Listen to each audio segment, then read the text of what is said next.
भुट्टो रानी भांजी की सगाई में भी गई पूरा खानदान लेके। 5,000 का मेकअप भी कराया होगा, मेकअप वाली साथ लेके गई थी तो 20,000 का लहंगा भी पहना होगा। काला चश्मा लगा के 100 रील्स भी बनाने का मन किया होगा क्योंकि ठुमक ठुमक के डांस किया होगा। पर बड़ा बुरा हुआ, कुछ भी रिकॉर्ड करके ऑडियंस को नहीं दिखा पाई। ऑडियंस से झूठ बोलना पड़ा, डॉलर नहीं बने इस फंक्शन के। जितना पैसा खर्चा हुआ उसका रिटर्न नहीं मिलेगा। इसी को बोलते हैं ज़्यादा ओवर स्मार्ट बनने का नतीजा। बिना किसी से पूछे किसी की प्राइवेसी ब्रीच करने का नतीजा। अब किसके मुंह पे गोबर लपेटोगी, किसके मुंह पे जूते मारोगी, किसको मार्केट में जूते मार मार के कीचड़ लपेट के घुमाओगी। एक काम करो, सारा तुम अपने ऊपर ही कर लो वो, क्योंकि तुमने काम ही वैसे किए थे।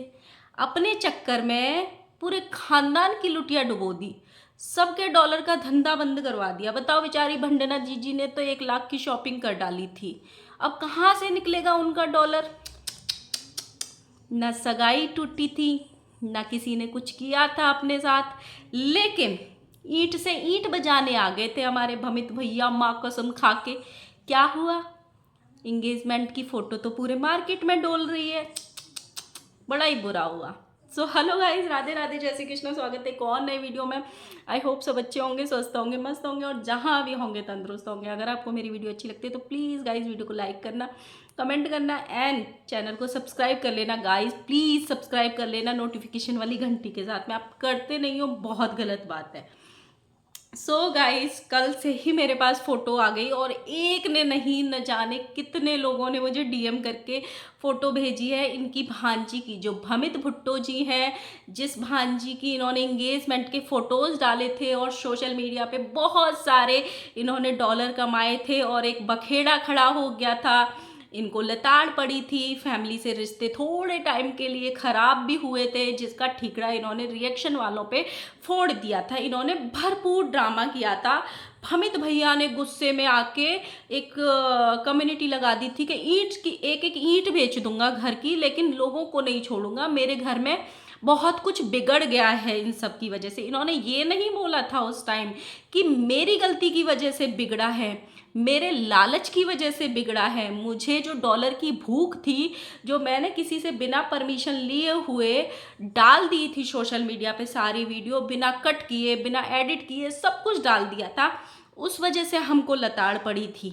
किसी फैमिली से हमने बिना परमिशन लेके ये सब कुछ किया था, इसीलिए हमको भुगतान करना पड़ा था। ये नहीं बोला था। इन्होंने क्या बोला कि लोग घर तोड़ रहे हैं, लोग घर में घुसते हैं, तो भाई दिखाया क्यों था। जो लोग आपको फॉलो करेंगे तो वो तो करेंगे ही, बात तो बनेंगी ही। तो उस टाइम क्या हुआ था, इनकी सारी वीडियोस इनको डिलीट करनी पड़ गई थी। वो जो वीडियो आई थी एक, और जो कम्युनिटी आई थी, वो उसी चीज़ का फ्रस्ट्रेशन थी। वो वीडियोज मिलियंस में जा रही थी इनकी। फेसबुक पे भी एक वीडियो मिलियंस में चली गई थी, यहाँ पे भी बहुत अच्छे व्यूज़ जा रहे थे। ये उसका फ्रस्ट्रेशन था जो रिएक्शन वालों पे निकला था, और इन्होंने एक झूठ का कोटिंग पहनाया था और ये बोला था कि रिएक्शन वालों की वजह से मेरे घर में बहुत कुछ बिगड़ गया है।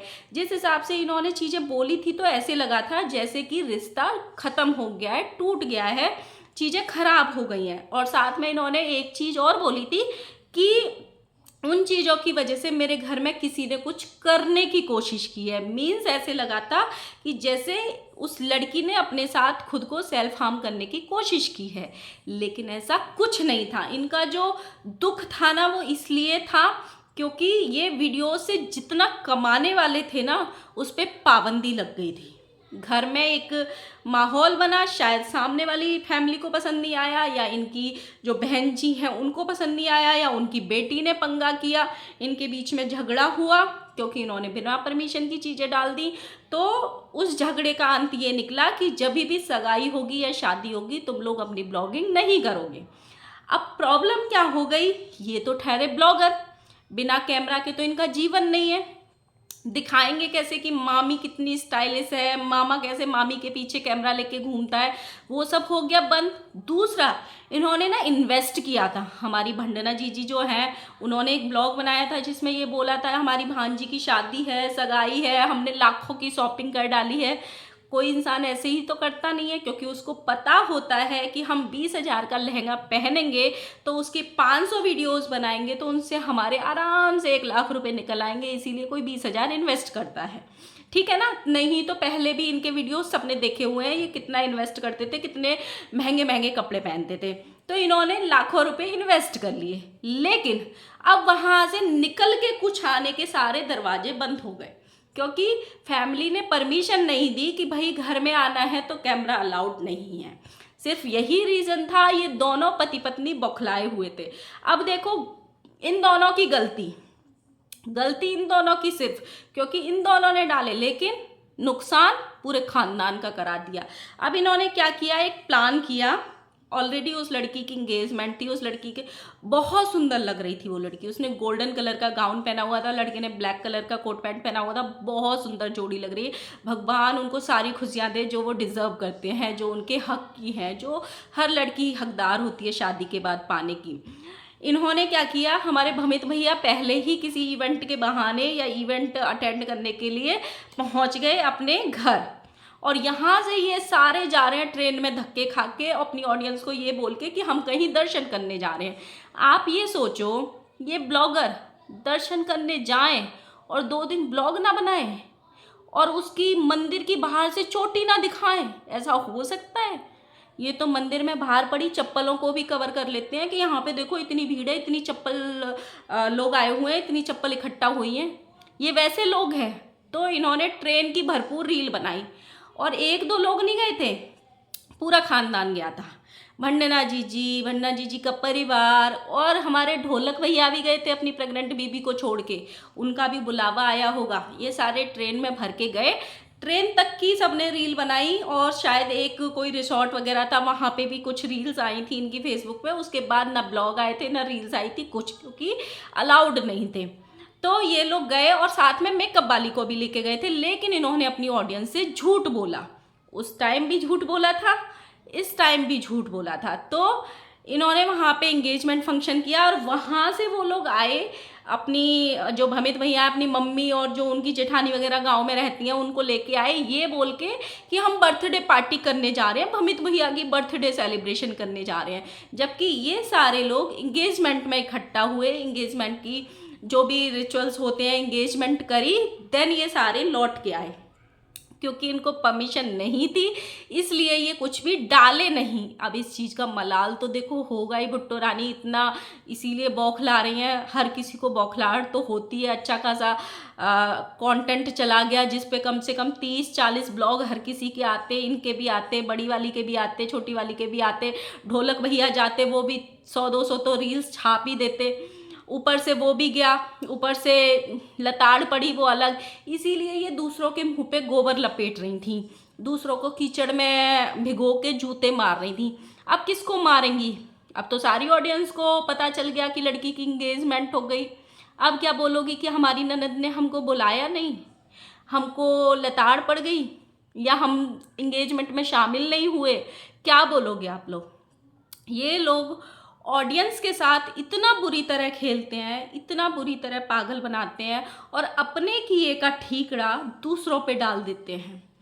जब भी आप किसी नई फैमिली से मिल रहे हो ना, ज़रूरी नहीं होता है हर कोई कैमरा फेस करने वाली फैमिली होती है। ज़रूरी नहीं होता है कि हर किसी को सोशल मीडिया पे फेमस होने का चाम चढ़ा होता है। ये भी ज़रूरी नहीं होता है। अगर कोई बिजनेसमैन होता है या कोई बिजनेस से रिलेटेड फैमिली होती है, वो उनको शौक नहीं होता है ना कैमरा फेस करने का, ना उनको ये शौक होता है कि हम सोशल मीडिया पे फेमस हो जाए। बहुत सारे ऐसे फैमिली होते हैं। तो जब आपको पता है और लड़की का रिश्ता करने जा रहे हो, तुम अपनी भांजी का रिश्ता करने जा रहे हो, वो अपने आप में ही कितना एक सीरियस मैटर होता है। तो मैं तो उस चीज़ को समझना चाहिए था कि तुम लड़की वाले हो। बिना किसी की ऐसे परमिशन लिए हुए अथाह इन्होंने वीडियो डाल दी। अच्छा, इन्होंने मतलब सबसे बड़ी बात ये है कि इन्होंने वीडियोस को एडिट करना भी ज़रूरी नहीं समझा। फेसबुक पे इनको रॉ वीडियो डालनी है, दिखाना है ना कि हम कितने देसी हैं, दिखाना है ना कि हमारे घर में कितनी संस्कारी चीज़ें होती हैं। चाहे वो लड़की ये बोल रही है कि मेरे मनपसंद का लड़का है, चाहे वो ये लड़की बोल रही है कि मेरे मन का घर मिला है, सब कुछ डालना है। लेकिन फिर ये भी बोलना है कि हमारे यहाँ लव मैरिज नहीं होती, हमारे घर में ऐसे संस्कार नहीं हैं, हम बहुत इज्जत वाले हैं और हमारे पति हजारों औरतों को खरीद सकते हैं, हम इतने इज्जत वाले हैं। ये सारे भी डायलॉग मारने होते हैं। तो गाइस, ना उस लड़की की इंगेजमेंट टूटी थी, ना ही उस लड़की का रिश्ता टूटा था, ना ही उस लड़की ने खुद को सेल्फ हार्म करने की चीज़ें करी थी, ना ही इन लोगों का रिश्ता खराब हुआ था। ये सारा एक इन्होंने स्क्रिप्ट रची थी अपना ठीकरा ऑडियंस पे फोड़ने का, अपना ठीकरा रिएक्शन वालों पे फोड़ने का, जो अब सच्चाई आई है। और अभी भी इन्होंने इंगेजमेंट अटेंड करी है, सारे परिवार ने करी है, सिर्फ अफसोस कि वीडियोस नहीं बना पाए। आहे, अगर वीडियोस बनती तो हम तो भुट्टो रानी के जो लुक आता उस पर बात करते, कैसे कलर का लहंगा, कैसे कलर का चश्मा, कैसी लग रही थी, कितने ग्राम की पुट्टी पुतवाई थी, सब कुछ बात करते यार। धरा का धरा रह गया 4 वीडियो का कंटेंट हमारा। अगर नुकसान इनका हुआ तो नुकसान तो हमारा भी हुआ, बताइए। चलो गाइस, इस तरीके से ये लोगों को पागल बनाते हैं। तो अब जो जितना भी कीचड़ आप रिएक्शन वालों पे लपेट रहे थे ना, भमित भैया और भुट्टो रानी, एक दूसरे को ही लपेट लेना अब। मिलते हैं नेक्स्ट वीडियो में, तब तक के लिए बाय बाय।